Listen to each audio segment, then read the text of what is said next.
Welcome to our YouTube channel Delight Education Point. I am your host दोस्त जैन सिंह। तो मैंने आज रोज से कुछ अलग स्टार्ट करते हैं, क्योंकि मैंने कहा था आपसे रोज कोई नया टॉपिक हम स्टार्ट करेंगे। ओके, तो जैसे हमने कल आपको बताया था कि आपका history of English literature complete हुआ था, तो हम आपको पोट्री के बारे में बताएंगे। तो आज हम आपको बताएंगे पोट्री।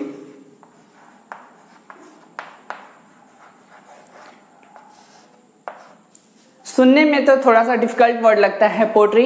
इसका एक और फॉर्म जानते हैं जिसे हम कहते हैं पोयम।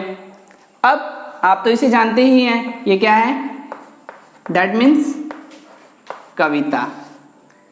पोट्री या पोयम दोनों को हम कविता कहते हैं।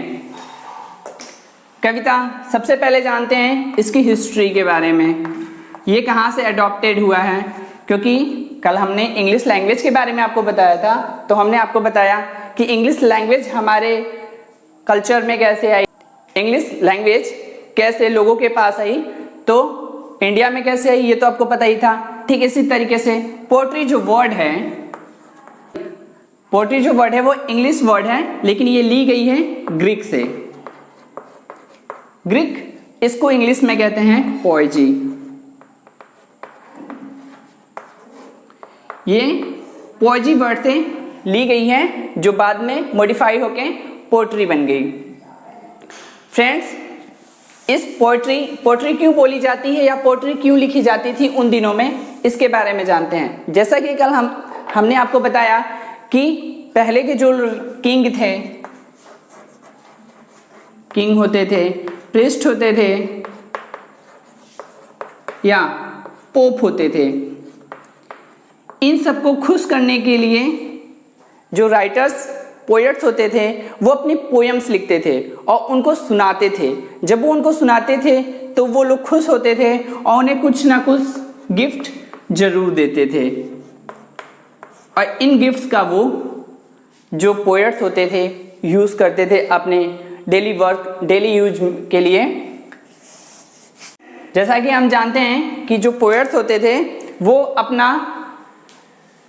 अपनी पोएम्स जो होती हैं वो पोप या प्रीस्ट या किंग्स को सुनाते थे, जिससे कि वो कुछ मनी ले सकें, और मनी लेने के बाद या जो भी गिफ्ट्स मिलता था उसका वो डेली यूज कर सकें। वो अपने टैलेंट का यूज सिर्फ और सिर्फ उन्हें खुश करने के लिए करते थे उन दिनों में, पिछले दिनों में। आजकल उसका यूज अलग अलग चीज़ों के लिए किया जाता है, बट उन दिनों में सिर्फ और सिर्फ उन्हें खुश करने के लिए किया जाता था।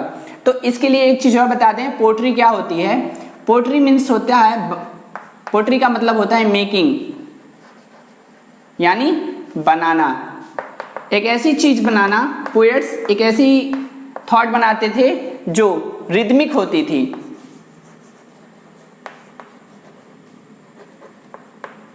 एंड उसका जो साउंड होता था वो मेलोडियस होता था।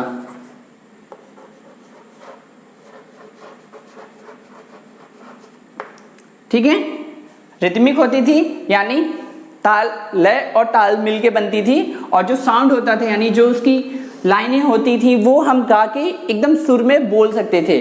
तो किसी भी चीज़ों को खुश करने के लिए, जैसे कि हम पिछले ज़माने में देखते हैं कि अगर आपने रामायण देखी होगी, पुराने ज़माने की रामायण देखिए, तो उसमें आपने देखा होगा कि लव कुश का जो कांड आता है, जब लव कुश आते हैं तो वो अपने ही पिता की कहानी यानी श्री रामचंद्र की कहानी जो है वो एक लय में गा के सुनाते हैं। तो वो जो चीज़ें होती थी वो उस समय भी अपने पिता को खुश करने के लिए, चूंकि अब रामचंद्र जी तो जानते नहीं थे कि ये उनके ही पुत्र हैं, बट वो एक राजा को खुश कर रहे थे, तो जो राजा को खुश करने का काम करते थे, ठीक उसी तरीके से ये जो पोट्री थी वो सिर्फ और सिर्फ लोगों को खुश करने के लिए बनाई जाती थी, ताकि लोग खुश हो सकें।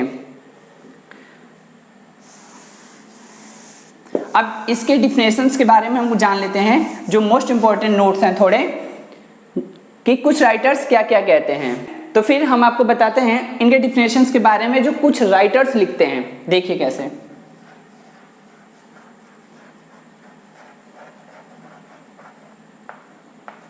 डिफिनेशंस ये मोस्ट इंपॉर्टेंट नोट्स होते हैं, क्योंकि अधिकतर एग्जाम्स में जैसे टेट, सेट, इन सब के एग्जामों में डिफिनेशंस दिया जाता है, और लोग पूछ भी देते हैं कि डिफिनेशंस क्या है इसके। तो हम आपको बताते हैं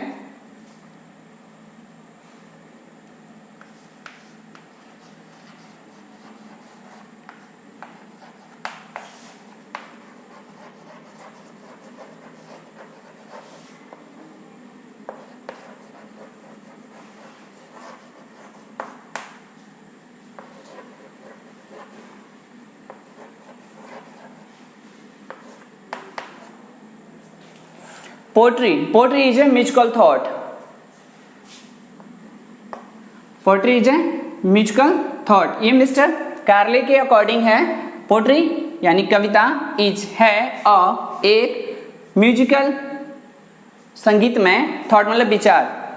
पोट्री कब आती है, यानी पोट्री या जो कविता हमें कब याद आती है, जब हम बहुत शांत वातावरण में हो और जब हम साथ इन्वायरमेंट में होते हैं, पीस इन्वायरमेंट में होते हैं, तो हम कुछ न कुछ गुनगुनाने की कोशिश करते हैं और जब हम गुनगुनाते हैं तो वो जो कविता निकलती है, वो जो विचार निकलते हैं, वो कविता का रूप लेते हैं, उसे हम पोट्री कहते हैं। पहला definitions and second definition.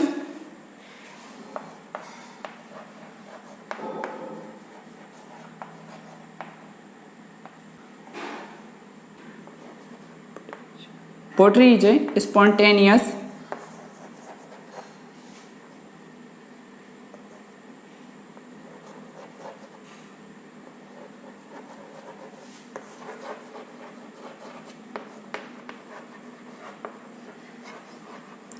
powerful feelings. It takes its sex organ from emotion recollected.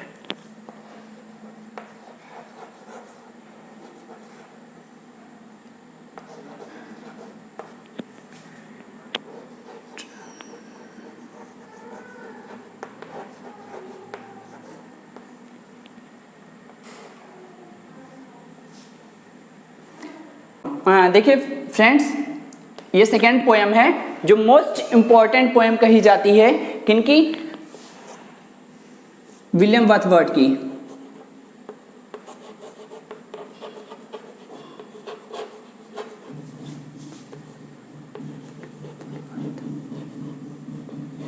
William Wordsworth की, ठीक है। ये सबसे ज्यादा इंपॉर्टेंट पोएम, क्योंकि इसमें इन्होंने पोट्री को बहुत अच्छे तरीके से डिफाइन किया है। पोट्री कविता इज है अ स्पॉन्टेनियस, एक स्पॉन्टेनियस प्रभाव धारा, ओवरफ्लो, जो बहुत ज्यादा ऊपर होके बहती है, किसकी? पावरफुल, एकदम शक्तिशाली फीलिंग्स मतलब भाव की। जो कविता है वो कब निकलती है? जब हमारे अंदर जो विचार होते हैं वो एकदम ज्यादा, बहुत ज्यादा भर जाते हैं और एक प्रवाह के रूप में निकलते हैं। It takes its organ, it takes ये लेती है इट्स ऑर्गन, और ये उत्पत्ति होती है फॉर्म से, इमोशन हमारे भाव से, रिकलेक्टेड जो दोबारा इकट्ठा कर देती है इन ट्रैंक्विलिटी यानी अपने उस शांतिपन में। तो जब हम एकदम शांत वातावरण में बैठे हो और हम किसी चीज को सोचने लगते हैं, आप खुद सोचिए, सिंग करने का यानी एक गाना गाने का मन कब करता है? जब आप एकदम शांत वातावरण में बैठे हो और कोई किसी चीज की फीलिंग हो, या आप बहुत ज्यादा हैप्पी होते हैं तब आप सिंग करना स्टार्ट करते हैं, या आप बहुत ज़्यादा सैड होते हैं फिर आप सिंग करना स्टार्ट करते हैं। एक नॉर्मल थॉट में आप कभी भी सिंग करना स्टार्ट नहीं करते। तो इसीलिए जब आपके अंदर जो फीलिंग्स होती हैं, उस टाइम की जो फीलिंग्स होती हैं, वो गुनगुनाने या गाने का मन कर दे, वही जो होती है वो पोट्री होती है, कविता होती है। And third number friends,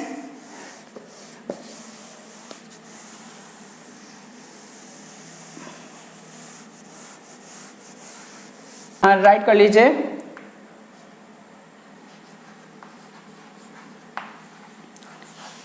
I speaking picture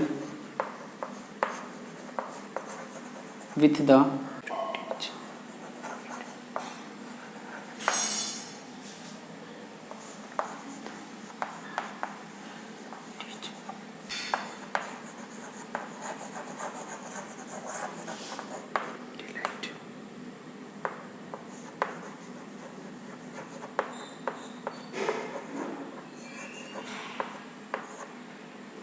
friends, a speaking picture with the and to the teach the Delight. That means एक स्पीकिंग मतलब बोलती हुई पिक्चर जो चित्र होते हैं विद द साथ किसके साथ, एंड टू द टीच जो लास्ट में हमें सिखाती है द डिलाइट यानी ज्ञान की बातें, जो चीज़ें लास्ट में यानी अंत में हमें ज्ञान की बातें सिखाती हैं। और एक बोलती हुई जो चित्र है वो क्या है, पोट्री कहलाती है। ये किसके थ्रू है, अरिस्टोटल के।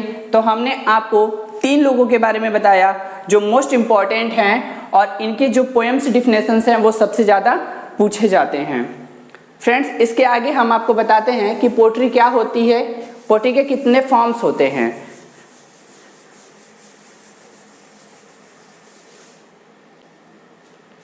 फ्रेंड्स, पोट्री के 2 फॉर्म्स होते हैं। एक होते हैं सब्जेक्टिव और दूसरे होते हैं ऑब्जेक्टिव।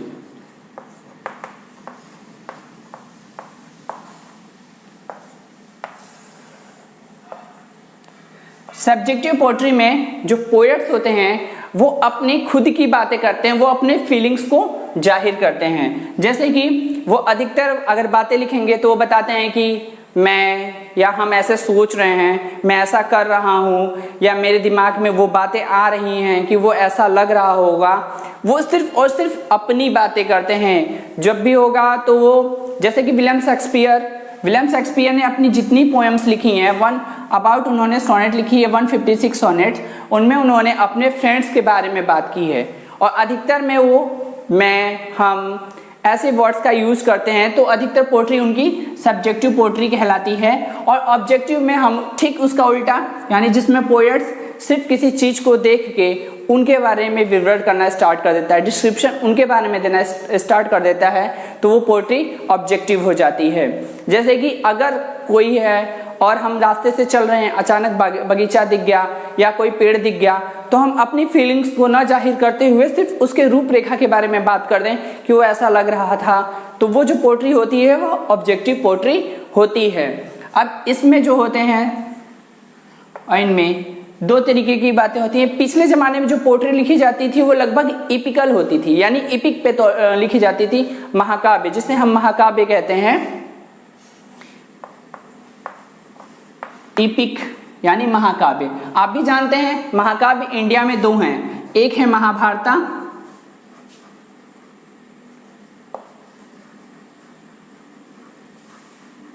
एंड सेकेंड है रामायणा।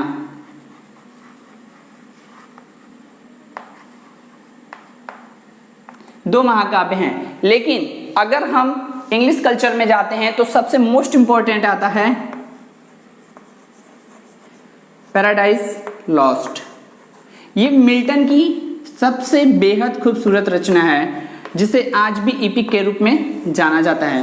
तो ऐसी चीज़ें क्यों होती थी पिछले ज़माने में, ये ऐसी चीज़ें क्यों, वो चाहते थे तो छोटी छोटी पोएम्स भी वगैरह लिख सकते थे, बट नहीं लिखते थे, वो इपिक्स लिखते थे, एपिक्स के फॉर्म में लिखते थे या बैलेट के फॉर्म में लिखते थे, ओड के फॉर्म में लिखते थे।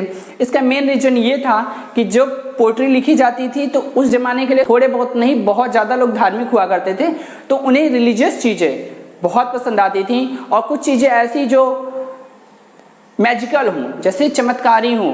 तो इन सब चीज़ों में अगर आप देखते हैं महाभारत में, तो युद्ध जितनी चीज़ें वार दिखाई गई, लड़ाइयाँ दिखाई गई हैं, उससे भी ज़्यादा उसमें आपकी मैजिकल चीज़ें दिखाई गई हैं कि किस तरीके से उन्होंने बाढ़ चलाया, तो वो चीज़ें जाके वहाँ फैल जा रही हैं। रामायण में भी अगर आप देखें तो हनुमान जी किस तरीके से अपने बल का प्रदर्शन करते हुए वो पहाड़ लेके चले आते हैं। या पैराडाइज लॉस्ट की अगर हम बातें करें तो पैराडाइज लॉस्ट में किस तरीके से एडम और ईव को गॉड जीसस आते हैं और उनको समझाते हैं, गॉड बताते हैं। या आप इसमें एक विलन का रोल देखेंगे, शैतान है, जो बहुत ज़्यादा शक्तिशाली है, पावरफुल है, और वो अपने इन्वायरमेंट को किस तरीके से या जीसस के बच्चों को किस तरीके से भटका देता है, गॉड के बच्चों को भटका देता है।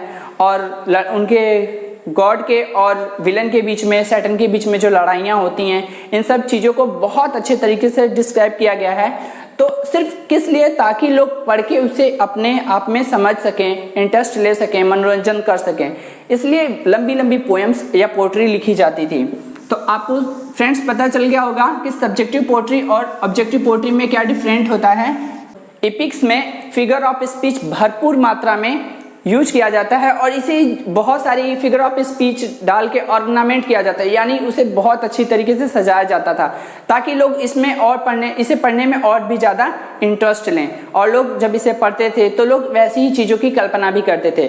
अब देखिए, रामायण काल में जो साक्ष्य मिलते हैं या जो सबूत मिलते हैं उसके अकॉर्डिंग ये होता है कि हाँ रामायण में हुआ होगा, लेकिन है तो वो एक बुक ही, हम उसे पढ़ते हैं और अपने माइंड में सोचते हैं कि हाँ ऐसी चीज़ें हुई होंगी, हम और आप देखने तो गए नहीं हैं। पैराडाइज लॉस्ट भी आप पढ़ेंगे तो उसमें भगवान और सैटन के बीच में जो बातें हुई हैं, या एडम और ईव जो उनके 2 बच्चे थे भगवान के, उनके बारे में बातें हुई हैं, तो हम उन चीज़ों को देख नहीं पाए, वो चीज़ें हमारे कल्पना, वो सिर्फ हमें एक कल्पना लगती हैं। तो जो चीज़ें हमारी इमेजिनेशन को लगती हैं हम उसे इमेज कर लेते हैं और वैसी ही लाइफ अपना जीना शुरू कर देते हैं। तो इसी तरीके की जो पोएट्री थी वो सिर्फ और सिर्फ एक इमेजिनेशन होती, एक कल्पना होती है कि ऐसी चीज़ें होंगी, उन चीज़ों को हम गुनगुनाना शुरू कर देते हैं, उसे एक रिदम मिला के, एक ताल मिला के हम उन्हें गाना शुरू कर देते हैं, वही चीज़ें पोएट्री बन जाती हैं, चाहे वो सब्जेक्टिव हो चाहे ऑब्जेक्टिव हो। हम दोनों फॉर्म्स में यूज़ करते हैं। अगर हम कभी झरने की बात करें तो हम झरने की सुंदरता को देखते हैं तो सिर्फ और सिर्फ उसका गुणगान करेंगे तो वो ऑब्जेक्टिव हो जाएगा, और उसमें अगर हम अपनी फीलिंग्स को ले आके जोड़ देंगे तो सब्जेक्टिव हो जाएगा। पहले हम देखते हैं सब्जेक्टिव पोएट्री में कौन कौन से फॉर्म्स आते हैं। इसमें आते हैं लिरिक्स, ये भी एक फॉर्म्स हैं, लिरिक्स आती हैं, उसके बाद एलजी आती है, सोनेट आती है, और ऑब्जेक्टिव आपकी यूनिवर्सल होती है। देखिए एक चीज़ हम आपको बता दें कि कभी भी सब्जेक्टिव पोएट्री जो होती है यूनिवर्सल नहीं हो सकती, उसमें जो विचार होते हैं पोएट्स के वो खुद के अपने होते हैं, वो सिर्फ अपने बारे में डिस्क्रिप्शन देता है, या किसी अदर के बारे में देगा तो सिर्फ उसी के बारे में देगा। लेकिन जो ऑब्जेक्टिव पोएट्री होती है, अगर हम जंगल की बात करें तो यूनिवर्सल है, वो सिर्फ एक बात को नहीं दिखा सकते कि वो सिर्फ जंगल, एक ही जंगल है, वो सारे जंगलों के बारे में बात कर रहा है। तो ये जो चीज़ें होती हैं ये यूनिवर्सल होती हैं, ये जो पोएम होती है वो यूनिवर्सल होती है। इसमें एपिक आता है क्योंकि महाकाव्य किसी एक के ऊपर घटित नहीं होता, वो सबके ऊपर हो सकता है। फिर बैलेड आता है, बैलेड में वो चीज़ें होती हैं जिसमें हम बताते हैं कि लोग किसी एक पार्टिकुलर इंसान के बारे में बात लेते हैं और उसके इर्द गिर्द बातें घुमाते हैं कि किस तरीके से वो और भी शक्तिशाली था, युद्ध किया वगैरह वगैरह। किसी भी एक राजा महाराजा या किसी भी एक वॉरियर के बारे में बताते हैं जिसने पूरे देश में कुछ न कुछ ऐसा किया हो जो लोक हित में हो। ये 3 फॉर्म्स इसमें आते हैं और 3 इसमें आते हैं। और एक चीज जो और आती है जिसे हम कहते हैं ड्रामा, ये ऑब्जेक्टिव पोएट्री में ही आती है। ये आपके इसके फॉर्म्स हैं, lyrics, elegy, sonnet, epic, ballad, drama. ये 3 और 3 आपको डिफाइंड कर दिए गए हैं कि किस किस तरीके से होते हैं। अब हम आपको बताते हैं कि आपने अभी सब्जेक्टिव और ऑब्जेक्टिव के अकॉर्डिंग देखा, अब हम आपको बताते हैं कि इसके रियल फॉर्म्स कैसे होते हैं।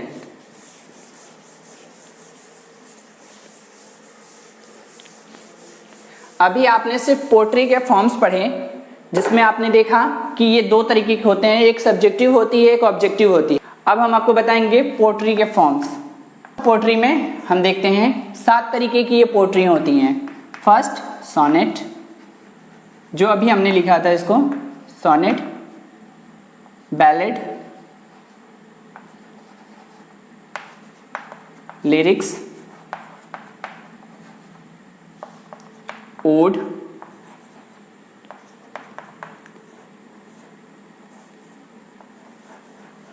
LG, epic,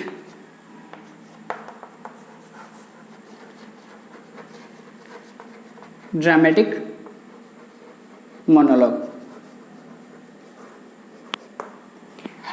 forms of poetry अगर देखा जाए तो 7 तरीके की होती है, जिसमें sonnet, ballad, lyrics, ode, elegy, epic and dramatic monologue होता है।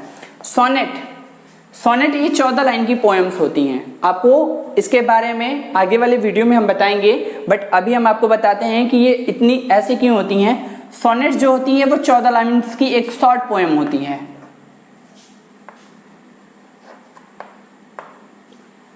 बैलेड जो होती है किसी एक वॉरियर यानी किसी एक योद्धा या किसी एक पार्टिकुलर इंसान के बारे में, उनके पूरे जीवन गाथा के बारे में बताई जाती हैं। लिरिक्स होते हैं छोटे मोटे ऐसे सॉन्ग, गीत जिन्हें हम गा सकते हैं, कुछ ऐसी लाइनें जिन्हें हम गा के बोल सकते हैं, वो लिरिक्स में आती हैं। ओड एक ऐसा फॉर्म होता है जिसे 3 कैटेगरियां, मतलब एक ही बात को 3 कैटेगरियां आपस में डिवाइड करती हैं और बताती हैं। पहला स्टेज होता है तो उनके जन्म के बारे में बताएंगी, सेकंड स्टेज आता है तो उनके यंगपन यानी जवानी के बारे में बताएंगी, एंड द लास्ट स्टेज होता है उनके बुढ़ापे के बारे में बताएंगी, और लास्ट में ये भी बताती हैं कि किस तरीके से वो अपने इस पूरे लाइफ में उन्होंने स्ट्रगल किया या एंजॉय किया और लास्ट में उनके साथ क्या क्या हुआ। एलजी जो होती है ये एक सैड सॉन्ग होती है। अधिकतर चीज़ें ट्रेजेडी जिसे हम दुखांत कहते हैं वो ऐसे दुख में बताई जाती हैं। एलजी का मतलब ही होता है लैमेंट यानी रोना, लैमेंट या मॉर्निंग। ये किसी के मौत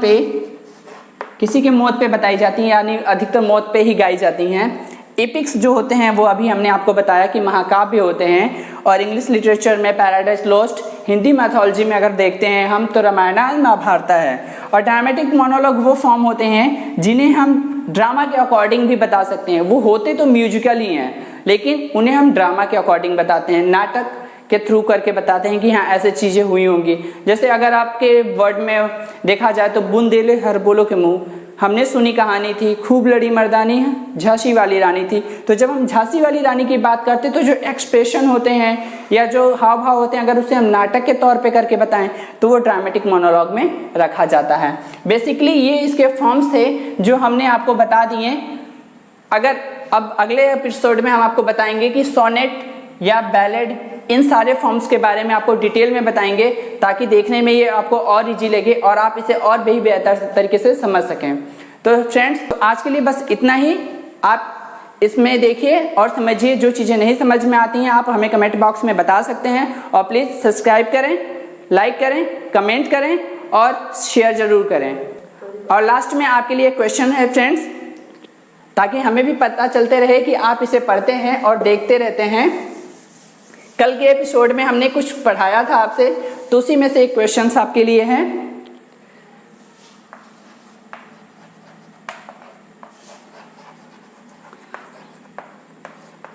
who is the father of English literature? Okay friends, तो आप इसका आंसर हमें कमेंट बॉक्स में बता सकते हैं। फ्रेंड्स, आप इसका आंसर कमेंट बॉक्स में बता सकते हैं और हम पूरी कोशिश करेंगे कि हम आप सबके आंसर्स को देख सकें और उसे समझ सकें। Thank you for watching.